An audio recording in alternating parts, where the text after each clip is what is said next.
One of the most requested topics I get: how to actually invest in real estate when you don't have a pile of cash sitting around. And look, I'm going to be straight with you from the start. This isn't going to be some get-rich-quick scheme. There's no magic loophole that real estate gurus don't want you to know about, but there are legitimate ways to get started in real estate investing with limited capital.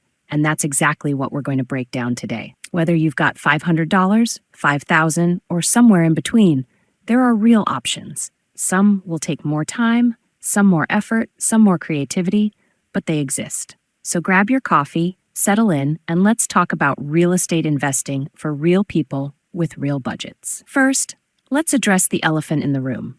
When most people think about real estate investing, they picture needing a 20% down payment on a property. If you're looking at a $300,000 house, that's $60,000 just for the down payment. Then you need closing costs, maybe renovation money, an emergency fund for repairs. You're looking at $75,000 or more before you even start. No wonder people think real estate is only for the wealthy. But here's the thing. That's just one way to invest in real estate. It's probably the most traditional way, sure, but it's far from the only way. The real estate investing world is actually much bigger and more accessible than most people realize. You've got options that require almost no money, options that require some money, and options that don't require you to have money at all. So let's break down these strategies, from the ones requiring the least capital to those needing a bit more. And I'll be honest about the pros and cons of each, because transparency matters more than hype. Let's start with what I think is the single best strategy for most people starting out: house hacking. House hacking is when you live in a property while renting out part of it to cover some or all of your housing costs. Here's why this is brilliant for beginners. You can buy a primary residence with as little as 3 to 5% down, sometimes even less with FHA loans or VA loans if you're a veteran. So instead of needing $60,000, you might only need $10,000 to $15,000 total to get started, including closing costs. The simplest version? Buy a house with extra bedrooms and rent them out. You're living there, paying your mortgage, and your roommates are essentially paying you rent that covers part or all of that mortgage. The upgraded version? Buy a duplex, triplex, or fourplex. You live in one unit, rent out the others. This is my personal favorite because you have more separation and privacy, while the rent from other units can completely cover your mortgage, insurance, and taxes. You're essentially living for free while building equity. Now the downsides, because there are always downsides: you're living with tenants or very close to them. You're a landlord while being a neighbor. That's not for everyone. You also need to qualify for the mortgage, so you need decent credit and provable income. But if you can swing it, house hacking lets you get into real estate investing while actually reducing your living expenses. You're building equity, you're learning landlording skills, and you're doing it with minimal capital compared to traditional investing. After a year, you can move out, rent out your unit too, and the whole property becomes a full investment while you potentially repeat the process. Now, if you want even lower barriers to entry, let's talk about REITs, real estate investment trusts. This is basically buying stocks, but the stocks represent that own and operate real estate: office buildings, apartment complexes, shopping centers, hotels, even cell phone towers. When you buy shares of a REIT, you own a tiny piece of all those properties. You can start with literally whatever you can afford, $100, $500, whatever. You can buy REITs through any stock brokerage app, the same way you'd buy shares of Apple or Amazon. The best part? These are required by law to pay out 90% of their taxable income as dividends. So you get regular income distributions, usually quarterly. You get the benefits of real estate investing, income, and potential appreciation without dealing with tenants, repairs, or mortgages. The downsides? You have zero control. You're not making decisions about which properties to buy or when to sell. You're trusting the REIT's management team. Also, you're not getting the same tax benefits as owning physical property. And when the stock market gets volatile, REITs can drop in value even if the underlying real estate is fine. But for someone with limited capital who wants exposure to real estate without the hands-on work, REITs are legitimate. They're real investments. Just make sure you're buying quality REITs with good track records, not just whatever has the highest dividend yield. Similar to REITs, but a bit different: real estate crowdfunding platforms. These platforms pool money from multiple investors to buy specific properties or portfolios. You might invest $500 or $1,000 into a particular apartment building project alongside hundreds of other investors. Platforms like Fundrise, Realty Mogul, or CrowdStreet let you browse different investments, see the projected returns, and choose where to put your money. What I like about this compared to REITs is you often get more transparency about exactly what you're investing in. You can see the actual property, the business plan, the projected timeline. The downsides? Your money is typically locked up for several years. Unlike a REIT that you can sell on the stock market any day, crowdfunding investments usually have minimum hold periods, often 5 years or more.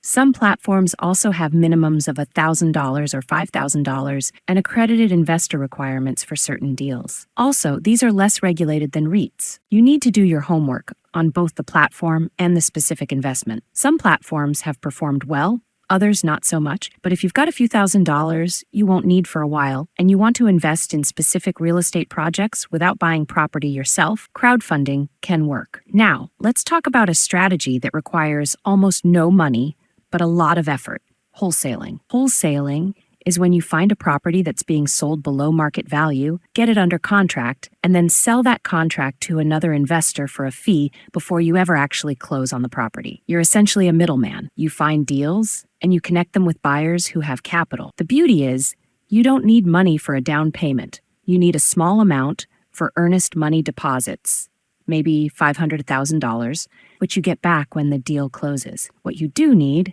is hustle. You need to find motivated sellers, often through direct mail campaigns, door knocking, networking, or calling expired listings. You need to build a buyer's list of investors who will actually purchase these contracts from you, and you need to understand enough about real estate values to know a good deal when you see one. Here's what I want to be clear about. This is a job more than it's investing. You're not building long-term wealth through appreciation or monthly cash flow. You're earning transaction fees, basically commissions. It's active income, not passive, but it can generate cash that you then use to fund actual investments. Plenty of people have wholesaled a few properties, built up $20,000, $30,000, and then use that for down payments on rental properties. The downsides beyond the work involved, you're going to hear a lot of no. You're going to run into legal gray areas. Wholesaling has different regulations in different states, and you need to make sure you're operating legally and you're competing with other wholesalers and investors in your market. But if you've got time and energy rather than capital,